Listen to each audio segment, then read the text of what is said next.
Hello friends, welcome back to my channel travel companion. दोस्तों, आज के इस वीडियो में मैं आपको ओमकालेश्वर ज्योतिर्लिंग के दर्शन और यात्रा की संपूर्ण जानकारी दूंगी। अगर आप भी ओमकालेश्वर जी के दर्शन करने की तैयारी कर रहे हैं तो ये वीडियो आपके लिए काफ़ी ज़्यादा हेल्पफुल रहेगा, क्योंकि इस वीडियो में हम बात करेंगे कि आप ओमकालेश्वर तक कैसे पहुँचे, यहाँ पर आपको होटल या फिर धर्मशाला कहाँ लेना चाहिए और इनके क्या रेट्स रहते हैं, यहाँ पर दर्शन करने का सही तरीका क्या होता है और यहाँ पर खाने पीने की क्या व्यवस्था रहती है। और वीडियो के लास्ट में हम बात करेंगे कि इस पूरी यात्रा के दौरान हमारा कुल बजट कितना होता है। और वहीं अगर आप महाकालेश्वर के बाद ओमकालेश्वर आना चाहते हैं तो उसकी भी इन्फॉर्मेशन मैं आपको इस वीडियो में दूंगी। तो आइए दोस्तों, चलते हैं ओमकालेश्वर ज्योतिर्लिंग की यात्रा पर।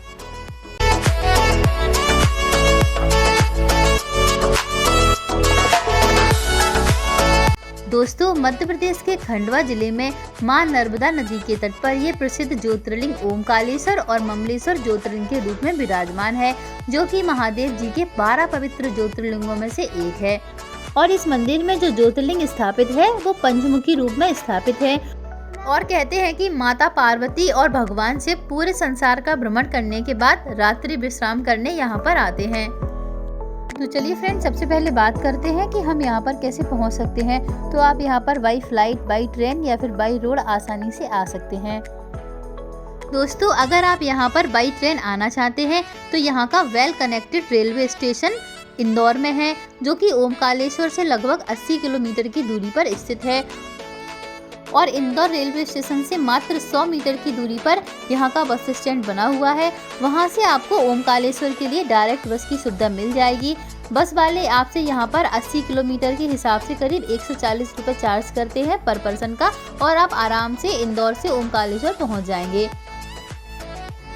और यदि आप बस के द्वारा नहीं आना चाहते हैं तो आप इंदौर से ओमकालेश्वर शेयरिंग टैक्सी या फिर प्राइवेट टैक्सी बुक करके भी आ सकते हैं। फ्रेंड्स, अगर आप यहाँ पर प्राइवेट टैक्सी बुक करके आते हैं तो टैक्सी वाले आपसे यहाँ पर 2000 या फिर 2500 रुपये तक चार्ज करते हैं और आपको ओमकालेश्वर तक ड्रॉप कर देंगे।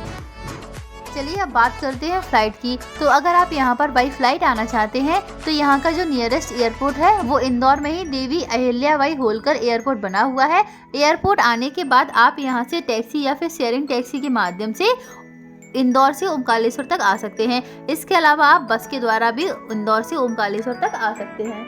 फ्रेंड्स, अगर आप इंदौर से ओमकालेश्वर बाई बस आते हैं तो बस वाले आपको न्यू बस स्टॉप पर ड्रॉप करते हैं और यहाँ से ओमकालेश्वर मंदिर की दूरी करीब 4 किलोमीटर की रह जाती है। इस दूरी को आप ऑटो के द्वारा पूरा कर सकते हैं। ऑटो वाले आपसे यहाँ पर 20 या 30 रुपये चार्ज करेंगे और आपको ओमकालेश्वर मंदिर तक ड्रॉप कर देंगे। इसके अलावा दोस्तों, ओमकालेश्वर आने वाले लगभग 90% भक्त पहले उज्जैन में महाकालेश्वर के दर्शन करने के बाद ओमकालेश्वर जाते हैं। तो दोस्तों, अगर आप भी पहले महाकालेश्वर के दर्शन करने के बाद ओमकालेश्वर आ रहे हैं तो आपको उज्जैन से ही डायरेक्ट बस की सुविधा मिल जाएगी।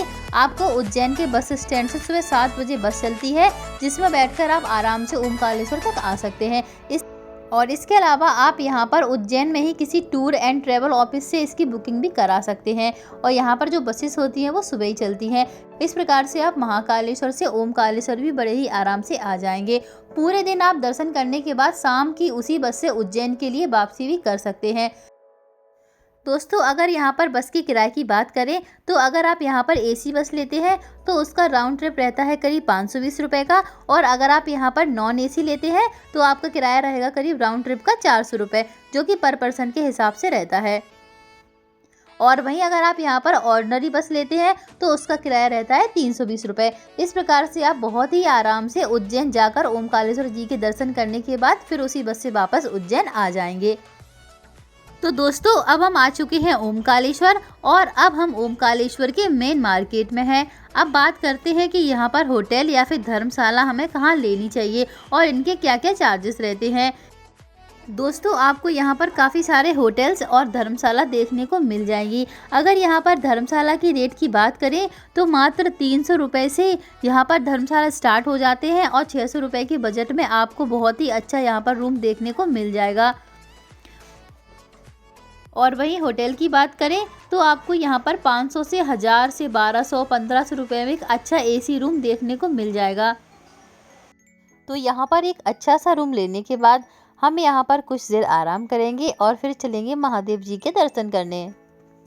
चलिए दोस्तों, अब बात करते हैं कि यहाँ पर दर्शन करने का सही तरीका क्या रहता है। तो सबसे पहले हम चलेंगे ओमकारेश्वर जी के दर्शन करने के लिए। दोस्तों, ऑटो वाले जहाँ पर आपको उतारते हैं वहीं पर सामने की तरफ मंदिर के लिए रास्ता जाता है। पुल के द्वारा मां नर्मदा को पार करके हम लोग दूसरी साइड आ जाएंगे और नीचे से मंदिर के लिए यहाँ पर रास्ता जाता है। दोस्तों, अगर आप यहाँ पर शीघ्र दर्शन करना चाहते हैं तो यहाँ पर सामने की तरफ ही शीघ्र दर्शन काउंटर बना हुआ है, जिसमें आपसे 300 रुपये पर पर्सन के हिसाब से चार्ज किए जाते हैं और आप 15 से 20 मिनट में आराम से यहाँ पर दर्शन कर लेंगे। पर दोस्तों, यहाँ पर मैंने लाइन में लगकर ही महादेव जी के दर्शन करे थे। तो चलिए चलते हैं महादेव जी के दर्शन करने के लिए। दोस्तों, मंदिर के बाहर बहुत सी फूल माला और प्रसाद की दुकानें बनी हुई है, जहाँ से आप महादेव जी को चढ़ाने के लिए फूल प्रसाद वगैरह ले सकते हैं। दोस्तों, ओमकारेश्वर आने के बाद सबसे पहले पवित्र नर्मदा नदी में स्नान करेंगे और फिर चलते हैं दर्शन करने के लिए। तो चलिए चलते हैं। हर हर महादेव का जयकारा लगाते हुए हम मंदिर परिसर में प्रवेश करेंगे। दोस्तों, ये दिव्य और भव्य 5 मंजिला मंदिर है। हर मंजिल पर अलग अलग देवी देवता विराजमान है। तो आप लाइन में लगकर आगे बढ़कर 5वें मंजिल पर आ जाएंगे, जहां पर ओमकारेश्वर जी के दर्शन होते हैं। दोस्तों, यहाँ पर जो ओमकारेश्वर जी का दर्शन है वो आपको 5वीं मंजिल पर होंगे।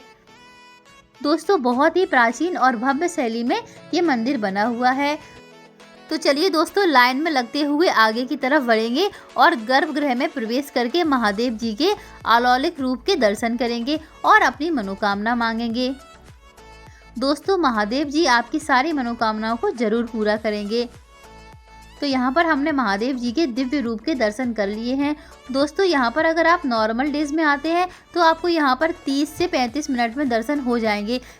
इसके अलावा आप यहाँ पर वीकेंड में, सोमवार के दिन या फिर छुट्टियों में आते हैं तो आपको यहाँ पर, स्पेशली सावन पर आते हैं तो आपको यहाँ पर बहुत ही ज़्यादा भीड़ भाड़ देखने को मिलेगी। तब आपको दर्शन करने में करीब 4 से 5 घंटे का समय भी लग सकता है। तो दोस्तों, ओमकारेश्वर जी के दर्शन करने के बाद अब हम चलते हैं ममलेश्वर जी के दर्शन करने।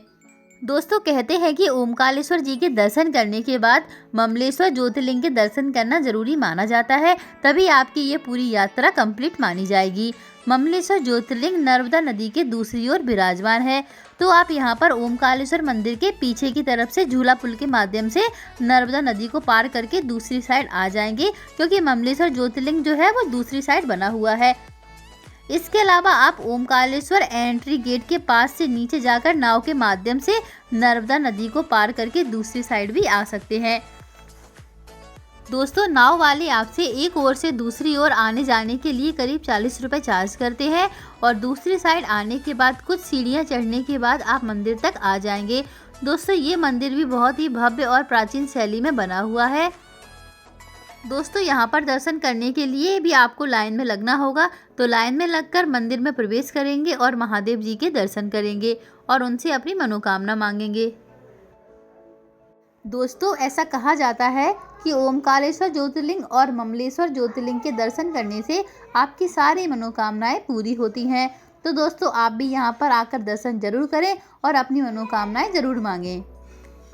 दोस्तों, आप यहाँ पर दर्शन करने के बाद मां नर्मदा नदी में बोटिंग भी कर सकते हैं। दोस्तों, बोटिंग वाले आपसे यहाँ पर 150 रुपये पर पर्सन का चार्ज करते हैं।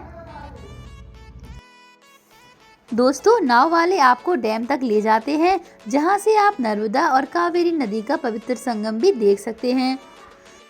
बोटिंग करने के बाद आप ओमकारेश्वर मंदिर के पास में आ जाएंगे। दोस्तों, नाव से ओमकारेश्वर मंदिर के नज़ारे बहुत ही अच्छे लगते हैं। सच में ये नज़ारे देखते ही बनते हैं। एक तरफ मां नर्मदा नदी का पवित्र जल और दूसरी ओर ओमकारेश्वर मंदिर की खूबसूरती। दोस्तों, आप इस नज़ारों को देखने ओमकारेश्वर जरूर आइएगा। इसके अलावा बोटिंग करने के बाद में आप चाहें तो ओमकारेश्वर की परिक्रमा भी कर सकते हैं। ये परिक्रमा लगभग 8 किलोमीटर की रहती है। इसको पूरा करने में आपको 3 से 4 घंटे का समय लग जाता है। तो दोस्तों, इस प्रकार से आप यहाँ पर महादेव जी के दर्शन प्राप्त कर लेंगे। चलिए अब बात करते हैं यहाँ पर आने के सही समय की। तो वैसे तो आप यहाँ पर महादेव जी के दर्शन करने के लिए साल भर कभी भी आ सकते हैं, लेकिन यहाँ पर आने का जो सही समय माना जाता है वो माना जाता है अक्टूबर से अप्रैल तक। और इसके अलावा आप यहाँ पर सावन में भी आकर महादेव जी के दर्शन प्राप्त कर सकते हैं। चलिए फ्रेंड्स, अब बात करते हैं कि यहाँ पर आने के लिए हमें कितने दिन का टूर प्लान करने चाहिए। तो फ्रेंड्स, अगर आप यहाँ पर 9 से 10 बजे के बीच आ जाते हैं तो शाम तक आप महाकाल जी के दर्शन करके वापस भी जा सकते हैं। इसके अलावा आप यहाँ पर 1 नाइट का स्टे भी कर सकते हैं। रात में रुककर आप यहाँ पर ओमकारेश्वर और नर्मदा नदी के काफ़ी अच्छे नज़ारे भी देख सकते हैं। चलिए अब बात करते हैं कि यहाँ पर खाने पीने की क्या व्यवस्था है। तो दोस्तों, आपको यहाँ पर कई सारे ढाबे मिल जाएंगे जहाँ पर आपको काफ़ी अच्छा और स्वादिष्ट भोजन देखने को मिलेगा, जो कि नॉर्मल बजट में रहता है। तो आपको यहाँ पर खाने पीने से रिलेटेड कोई भी दिक्कत नहीं आएगी। चलिए अब सबसे ज़रूरी बात करते हैं कि इस पूरी यात्रा के दौरान हमारा कुल खर्चा कितना आएगा। तो फ्रेंड्स, अगर आप यहाँ पर सुबह आकर शाम को वापसी करते हैं तो आप मानकर चलिए कि 1000 से 1200 रुपये में आप इस पूरी यात्रा को कर लेंगे, और इसमें आपका जो ट्रेन का टिकट है वो अलग से रहेगा। और इसके अलावा आप यहाँ पर अगर 1 नाइट का स्टे करते हैं तो मान के चलिए 2000 से 2500 रुपये में आप इस पूरी पावन यात्रा को कर लेंगे। तो फ्रेंड्स, ये था ओमकारेश्वर से रिलेटेड वीडियो। अगर आपको जानकारी अच्छी लगी हो तो प्लीज़ चैनल को सब्सक्राइब और वीडियो को लाइक ज़रूर कर दें।